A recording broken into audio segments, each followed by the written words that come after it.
Donald Trump gave an insanely long speech at the Israeli Knesset today alongside Benjamin Netanyahu and opposition leader Yair Lapid, amongst many other distinguished individuals that were there, like Marco Rubio, Pete Hegseth, Jared Kushner, Ivanka Trump. I'm Tal the Traveling Cloud, your favorite white colonizer. Get the merch down below in the description at thetravelingcloud.com if you want to be a white colonizer just like me. And let's jump right into Donald J. Trump's speech, historic speech at the Israeli Knesset. Thank you very much, everybody. It's a great honor. Nice place. Very nice place. Mr. President, Mr. Prime Minister, Mr. Speaker, esteemed members of the Knesset, and cherished citizens of Israel, we gather on a day of profound joy, of soaring hope, of renewed faith, and above all, a day to give our deepest thanks to the Almighty God of Abraham, Isaac, and Jacob.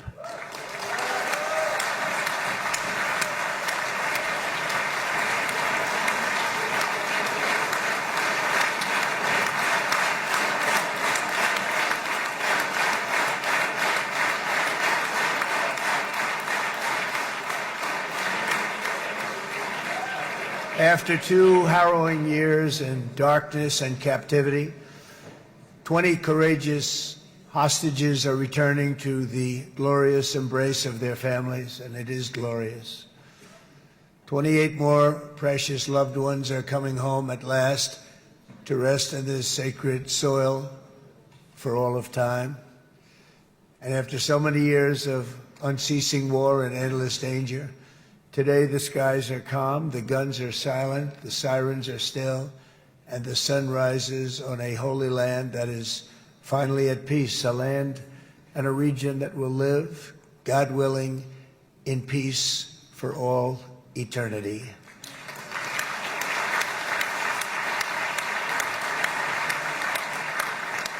This is not only the end of a war, this is the end of an age of terror and death, and the beginning of the age of faith and hope and of God. It's the start of a grand concord and lasting harmony for Israel and all the nations of what will soon be a truly magnificent region. I believe that so strongly. This is the historic dawn of a new Middle East. I want to express my gratitude to a man of exceptional courage and patriotism, whose partnership did so much to make this momentous day possible. You know who I'm talking about. There's only one, Prime Minister Benjamin Netanyahu. Bibi, please stand up.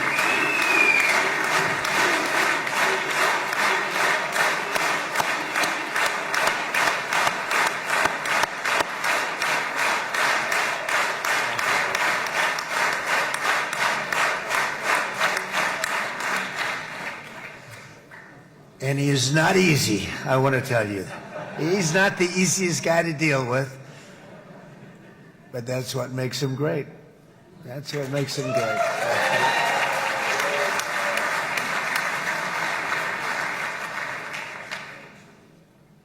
Thank you very much, baby. Great job.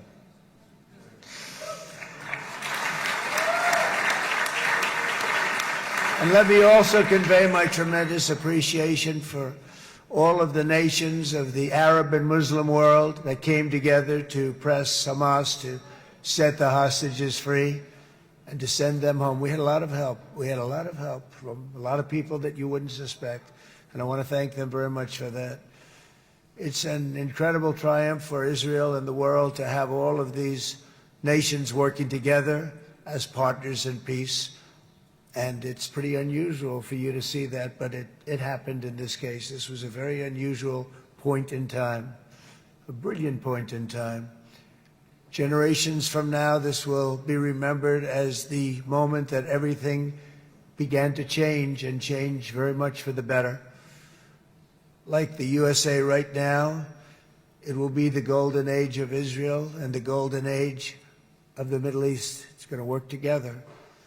I'd like to thank several great American patriots for their invaluable help in getting something done that almost everyone thought was absolutely impossible. We were wasting our time. So many people said, you're just wasting your time.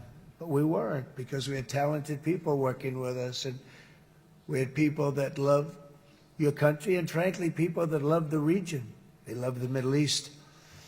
I want to thank my friend Steve Witkoff.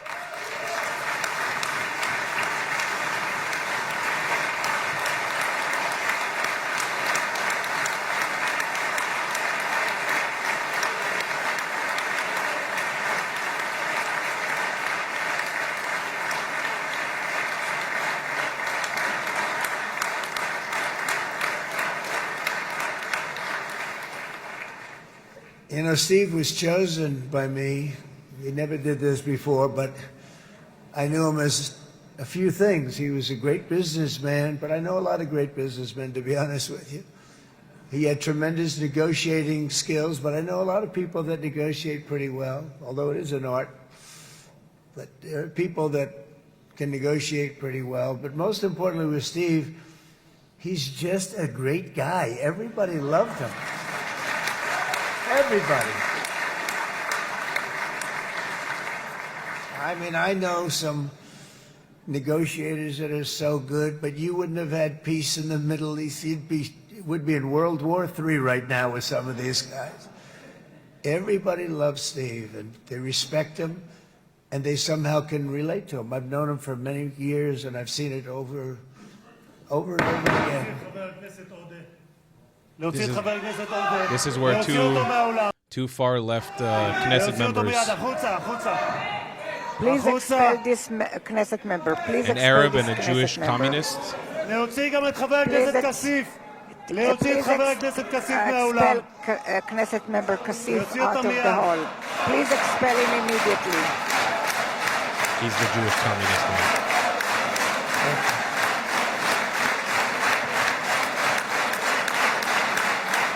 They were protesting.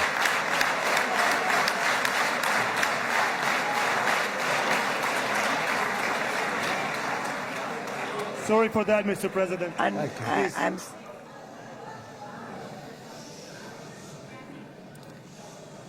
That was very efficient.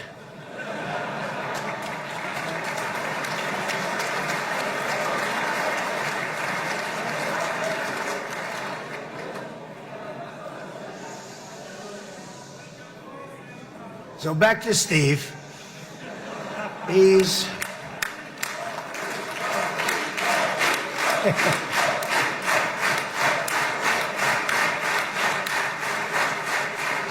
but I tell one story because he was so involved, and then we called in Jared. We need that brain on occasion. We got to get Jared in here. We got to get a certain group of people. But Steve started this all by himself. I call him Henry Kissinger, who doesn't leak, okay? Henry is a big leaker. He leaked. Steve doesn't leak. Steve just wants to get the job done. He wants to do what's right. But I'll give you just a quick story because, as you know, he's working on the war with Russia and Ukraine, a war that would have never happened if I were president. A shame. 7,000 young soldiers a week are being killed. More than that this last week. It's a shame that it never happened. But it did happen, and we won the race, and I took over this horrible war that's been raging, and I thought it would be easily settled. I thought it was a hell of a lot easier than doing what we just did very successfully with Israel and a lot of other people. But this came first, and we'll get that one. But I set up a meeting for him to meet with President Putin, thinking it would be a 15 or a 20-minute meeting. Steve had no idea about Russia, had no idea about Putin too much, didn't know too much about politics, wasn't that interested. He was really good at real estate, but he had that quality that I was looking for, and I didn't see it around in too many ways. And I set up the meeting with Putin, and I called. I said, is Steve finished yet? That was about a half an hour into the meeting. No, sir, he's not. He's still inside. This is in Moscow. I said, well, how's he doing? I don't know, sir. He's still inside. I called up an hour later. Let me speak to Steve. Sir, he's still with Putin. He's with President Putin. I said, wow, that's a long meeting, 1 hour. I called up an hour later. He was still with Putin. 3 hours later, he was still with Putin. 4 hours later, he started to get the word that he was going to be coming out soon. And in 5 hours, he came out. I said, what the hell were you talking about for 5 hours? And he says, just a lot of interesting things. We're talking about a lot of interesting things, including what he went in there for, but you can't talk about it for 5. You can talk about it for a certain period of time, and you know what you're getting. But that's a talent. That's a talent where you can do that. Most people I'd send in, number one, they wouldn't be accepted. Number two, if they were the meeting would last 5 minutes. And that's what happens with Steve. Everybody loves him. They love him on this side. They love him on the other side. And he really is. He's a great negotiator because he's a great guy. So thank you very much, Steve. Very much.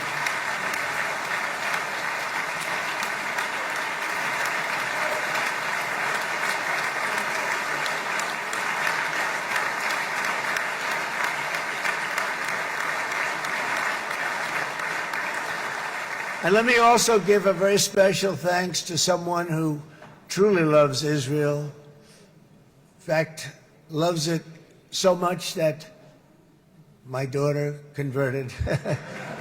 My daughter converted. I didn't know this was going to happen.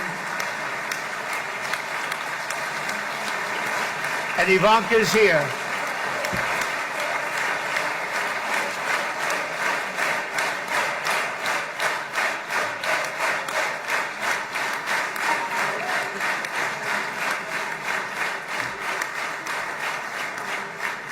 And Bibi, you do know this was not in the cards for me. You understand that.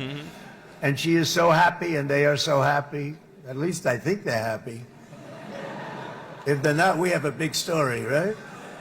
No, they have a great marriage, and they get along great. They're best friends. They have a very special relationship. But Jared has been so helpful. He really did something very special. He established the Abraham Accords with a group of very wonderful people. I like calling it the Avraham Accords because people that, right? Avraham. It's so cool.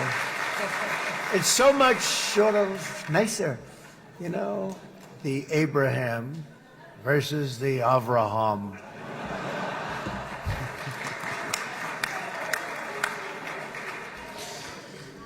I just don't want to sound too sanctimonious when I do it, so, you know, I sort of split it up. This way we keep everybody happy. But we have some very great talent, and they have no excuses for anything that's taken place because we had some unbelievably good people working on this. And then you're going to add a man named Marco Rubio, who is also here. That's right.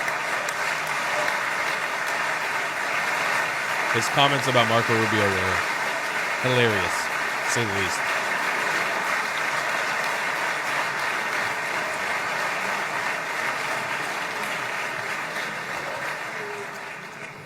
And I have a prediction that Marco will go down, I mean this, as the greatest Secretary of State in the history of the United States. I believe that.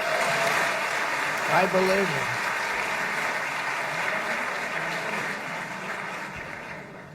it. And he and I, you know, we really fought it out. You remember, he was tough. He was nasty. Who the hell thought this was going to happen, Marco, right?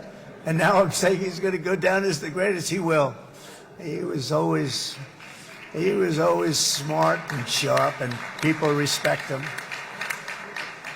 And then we have somebody who's young, but an unbelievable leader. I saw it a long time ago, and he's turned out to be even better than we thought. Right, Susie? I think even better. And that's Pete Hegseth, who is our Secretary of War, formerly Secretary of Defense.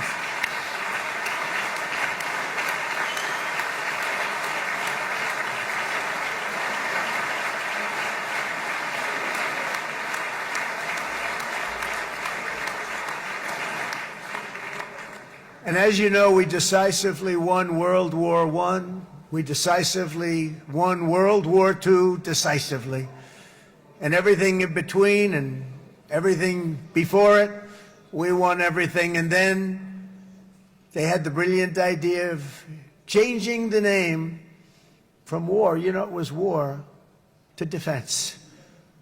And with that went a certain thinking. And we fought in a very politically correct way after that. We always had the strongest military, and now we have a stronger military than we've ever had before. Because of my first term, I've totally rebuilt the military, every aspect of it. But we have, if you think, we settled 8 wars in 8 months. I'm now including this one, by the way, if that's okay. They may say, well, that was quick, because yesterday I was saying 7, but now I can say 8. The hostages are back. The hostages are back. So, ladies and gentlemen, that is Trump's very powerful speech at the Knesset. These are just highlights, by the way, of his speech. If you want to see the whole thing, it's on the live stream I did. You can go to the live stream page on my channel. It was over an hour long. It was a 60-minute speech, plus there was another 45-minute speech from Netanyahu before that. It was long. It was a lot. There was a lot there. I wanted to show you guys also just a little look at, I got to see what he was talking about, the hostages actually flying back home. That is one of the helicopters flying over my apartment here in Israel, probably carrying some of the hostages to Sheba Medical Center.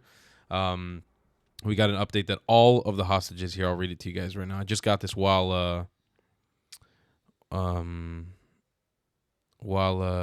all 20 Israeli hostages freed by Hamas today have arrived at hospitals in central Israel aboard Air Force helicopters. The IDF confirms the final helicopters departed beyond the Re'im base near Gaza border, carrying released captives Matan Zangaukar, Maxim Herkin, Segev Kalfon, Avinatan, Or, Evyatar, David, Eitan Horn, and brothers David and Ariel Kunio.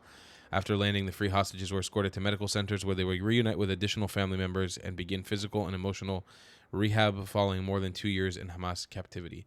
So that was just a little look that I got to have from my... the whole country saw this today. It's actually amazing. We all got to witness our heroes in the IDF. These are the heroes, man, of this story. Really are. The heroes are the hostages and the IDF soldiers who fought to make this happen. I have nothing but the utmost respect for them. We got 2 more clips here. Is the BBC insane? They have just cut the live feed to Donald Trump's speech in Israel because they hate they were wrong. What a disgusting organization. Let's see. I'd like to thank several great American patriots for their invaluable help in getting something done that almost everyone thought was absolutely BBC impossible. News as the U.S. President Donald Trump begins his address to the Israeli Parliament, the Knesset. It's a momentous day in the Middle East. All the Israeli hostages are home. People that love the region, they love the Middle East. What?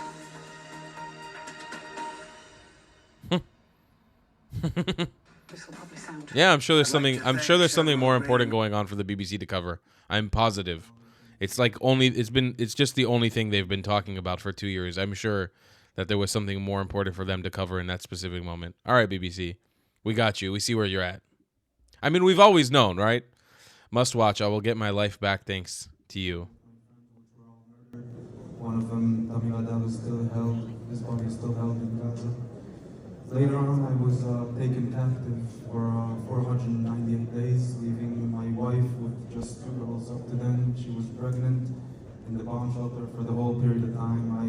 What I thought is that they were all murdered as well. She later on gave birth, and I got my life back. Thanks to you and your staff. I came back here, met my baby girl when she was already 14 months old. And now life is full. Along with my friends. That's Trump listening into one of the stories of the hostages or the hostage families. Ladies and gentlemen, it is Simchat Torah today, a momentous occasion. The day that Hamas stormed into Israel, destroyed much of our lives for that year, for these last 2 years, was exactly 2 years ago to this day, or actually till tomorrow. Simchat Torah, it signifies the end of Sukkot, the end of the high holidays, and it's one of the most popular day or famous days, most important days in the Jewish year where we celebrate the Torah. And they hijacked that day 2 years ago on this very day, or tomorrow technically. And today, on the day of Simchat Torah, on the eve of Simchat Torah, the war, according to them, is officially over. And I'm just getting footage of more hostages who seem to have been tortured very badly. Rough stuff. But it is officially, according to Benjamin Netanyahu and Donald Trump, the war is officially over. Right now, this is a new update I just received. The Red Cross is on its way to a meeting point in Gaza to collect the bodies of 4 slain hostages who are in coffins of the deceased hostages. Those will be coming back home, and I think over the course tonight and tomorrow there will be more. Obviously, we have the peace conference in Sharm el-Sheikh in Egypt happening right now in the Sinai Peninsula. And for all intents and purposes, ladies and gentlemen, that is all I can give to you today. I am exhausted. I've been in front of the computer for nearly 8 hours now, just covering this news. My hand is gone. I have no more hand anymore from all the mouse clicking. I want to wish everybody a very happy Simchat Torah, happy holiday. We did it, man. We fucking did it. We got to the end point, exactly 2 years later. Our hostages are back home. We're alive. Our country's strong. And our enemies are somewhat defeated. Where we go from here is still a very big unknown for all of us. We're all a bit confused about this. I don't have answers. I don't have clear answers. And like I said in the last video, it has been my biggest honor, my biggest pleasure to have served you guys, to have been your point of contact to this land, to our story, to our people. I don't know what the future holds for me, because I got into this once the war started. I am one of those October 8th influencers, even though I was doing some of this before. But I got into this because of the war. I don't know what my future holds. I don't know what happens. Do all my viewers stop watching now? I don't know. It's an honest conversation. I think not.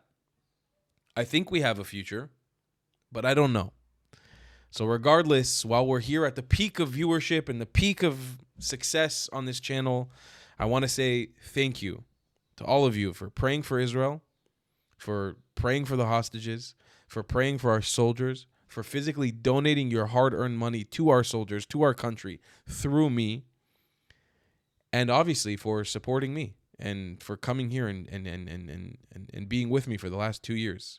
It has been the biggest honor of my career, the biggest pleasure, and I hope to continue serving you guys as we keep going. Happy Simchat Torah to everybody. I wish you the best Simchat Torah ever. And I will see you guys probably tomorrow night at the end of the holiday. That's it. I'm signing offline. I got to stop working for today. The holiday's coming in like an hour. I'll see you guys then. I love you guys a long time. Thank you again from the bottom of my heart. Toda, toda, toda. And one more thing. The biggest thank you in the world. I know I said this on the live stream. The biggest thank you in the world to every single IDF soldier that fought during this war to help us get to this moment. Thank you, thank you, thank you for sacrificing your lives, your time, your mental health, your families, everything you did for us in the last 2 years. The utmost respect and love and respect goes to the IDF soldiers. חיילי צה"ל, תודה מכל הלב. תודה, תודה, תודה. אתם הגיבורים של הסיפור הזה. אתם הגיבורים של המלחמה הזאת. אתם הגיבורים של המדינה. תודה. Goodbye, guys. Love you long time.